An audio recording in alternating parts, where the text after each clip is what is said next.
سلام بابا. سلام بابا، خوبی؟ خسته نباشی. مرسی. بریم؟ بابا میگم که حس میکنم خیلی وقت میخوای یه چیزی به من بگی ولی نمیتونی. مهم نیست. بریم؟ بابا اصلا مهمه که ازت دارم میپرسم. بابا یه وقتی 4 سال پیش مامانت از پیش ما رفت ما خیلی تنها شدیم.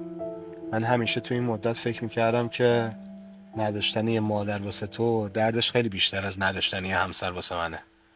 من خیلی فکر کردم، گفتم نظر خودتو بدونم در این باره. بابا راستش 4 سال پیش که مامان از پیشمون رفت منو همیشه وقت مدرسم تعطیل میشه میبینم مامان با ذوق میان دنبال بچهشون خیلی حسرت میخورم. خب منم با حرفت موافقم.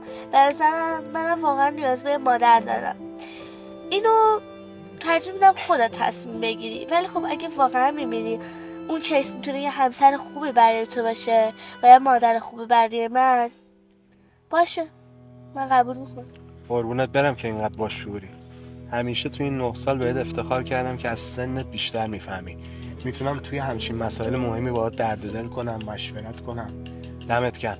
کجا بریم حالا سلطان؟ حالا که از دختر دلاری گرفتی یه شهر بازیمون نشه؟ چرا نشه؟ میشه. بریم.